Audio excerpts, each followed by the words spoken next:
I can't find my bracelet. My mother-in-law must have taken it again. Stop complaining. It's from Mom. Just deal with it. My mother-in-law has a habit of taking my stuff without asking, and my husband sides with her every time. Why won't he stand up for me? I'm seriously struggling here. Then the unthinkable happened. My husband's prized luxury car got stolen. I know who did it. My name is Emma. I'm 28 years old. My happy life with my husband Ethan started to crumble about a year into our marriage. We both work, but I get off earlier, so I head home and prepare dinner. That day, waiting for my husband to come home, he dropped a bomb. Mom's coming to stay with us starting next week. Wait, what? You mean she's staying overnight? My husband sighed heavily at my question. She's not just staying. She's moving in. Moving in? Yeah, it's like living together, since Dad passed away. Mom's been alone. She's getting older. It's tough for her. Hold on a second.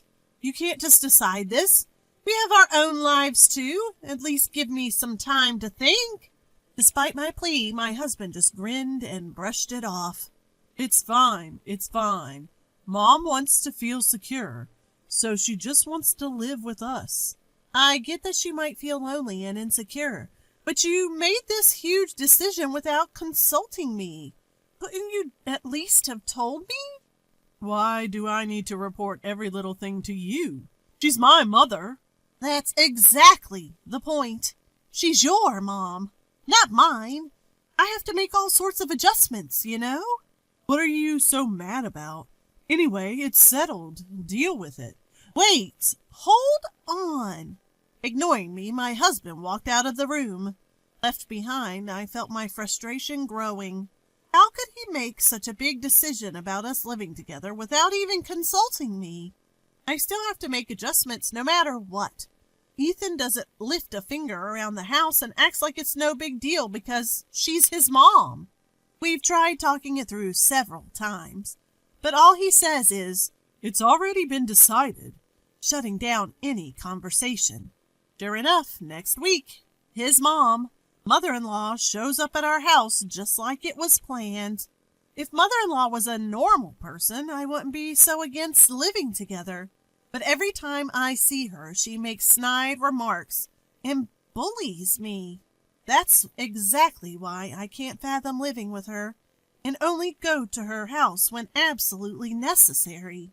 But now, out of the blue, it's been decided we'll be living together. As I expected, mother-in-law started making snide comments to me the very first day.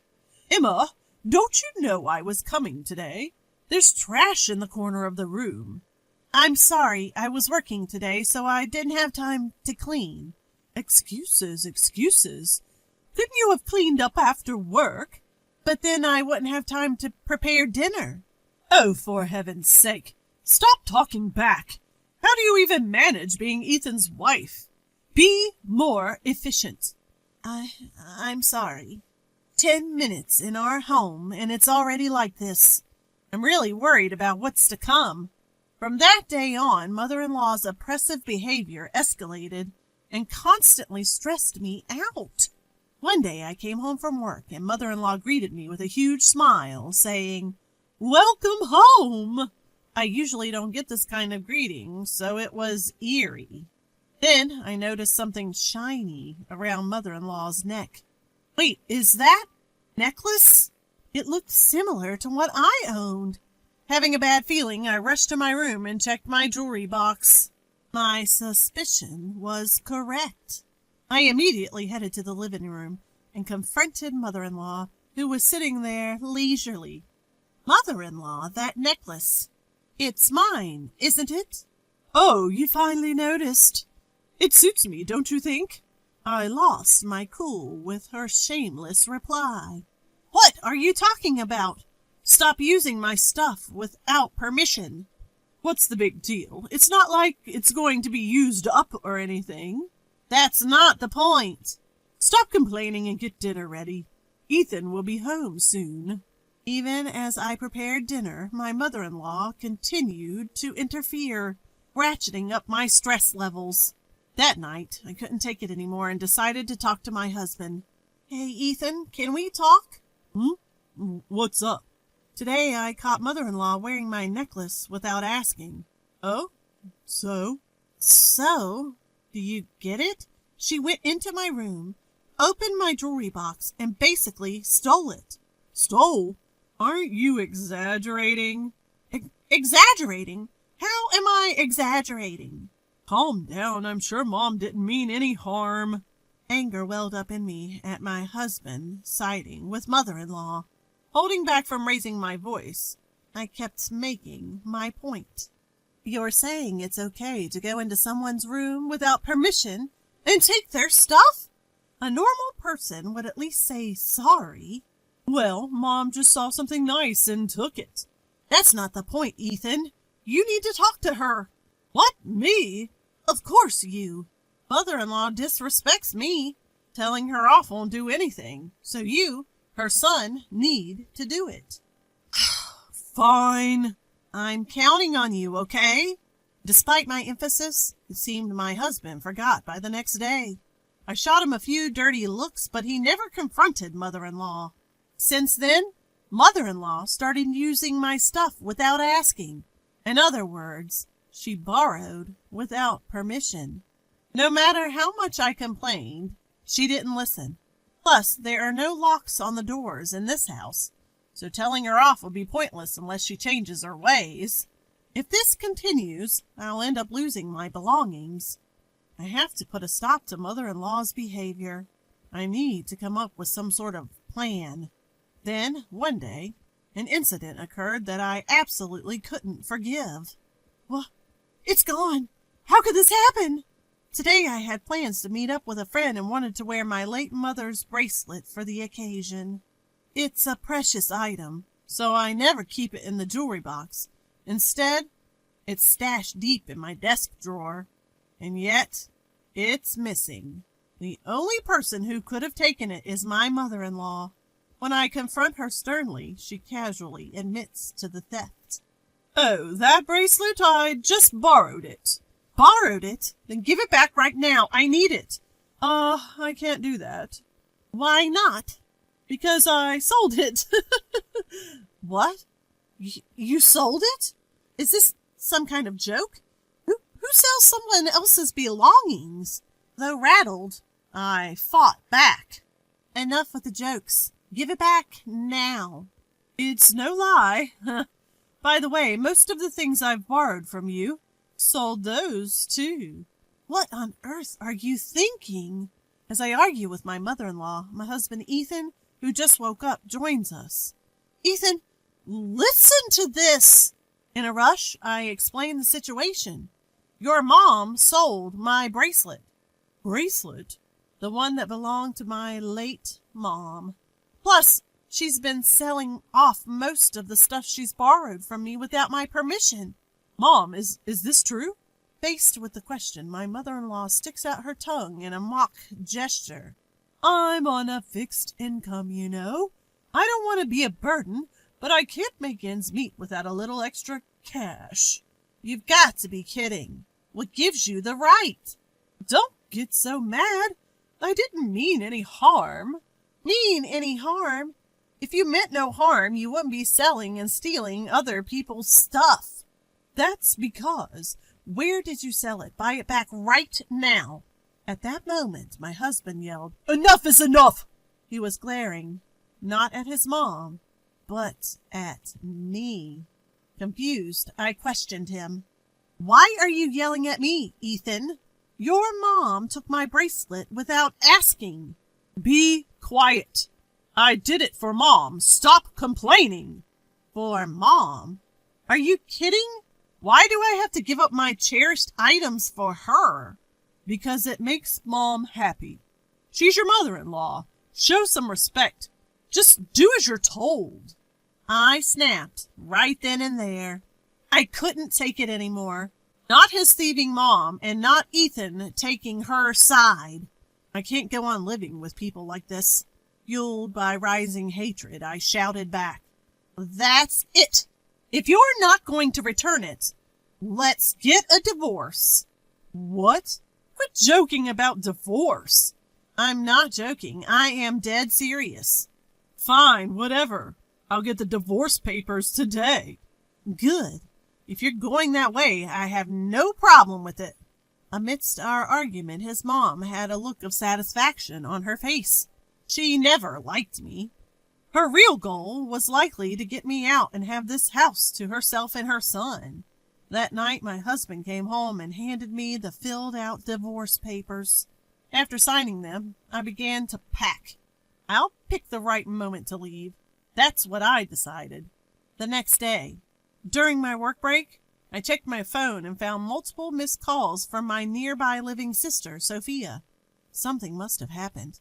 I called her back, and she dropped a bombshell. Wait, Sophia, is that true? It is. No mistaking it. It's not something you see around here. But why? I took a photo, so I'll send it. Make sure to check it on your end, too, sis. Okay, got it. Right after hanging up, a photo came through from my sister. Without a doubt, it was the damning evidence that could ruin my mother-in-law. When I got home and was calmly preparing dinner, my husband Ethan stormed in, looking panicked. Emma, this is serious. What happened? My prized car is missing. Wow, that sounds serious. Come on, why are you so indifferent? You know how much that car means to me. I do. It's the car you've been dreaming of since you were single. You finally managed to buy it last year, right? Exactly. So act more concerned. We're still paying off the car loan. Where could it have gone? Don't tell me, Emma. Did you take it out? Of course not. I have my own compact car. Plus, I know you'd be mad if I took yours. Right, but then where? My eyes glanced towards mother-in-law, and she quickly looked away. That confirmed my suspicion. Ethan, I think mother-in-law knows something. What? Why would Mom know? Isn't that right, mother-in-law? As I questioned her, mother-in-law's face turned ashen. What are you talking about, Emma? How is Mom involved? Well, I got a call from Sophia today. Sophia?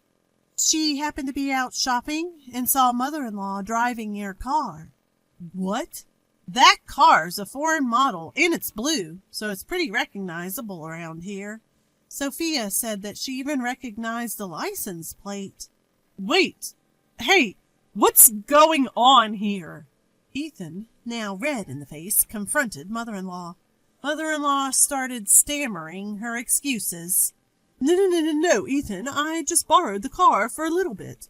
Borrowed? Are you kidding me? I've told you countless times not to touch that car. I'm sorry, but I just really wanted to drive it.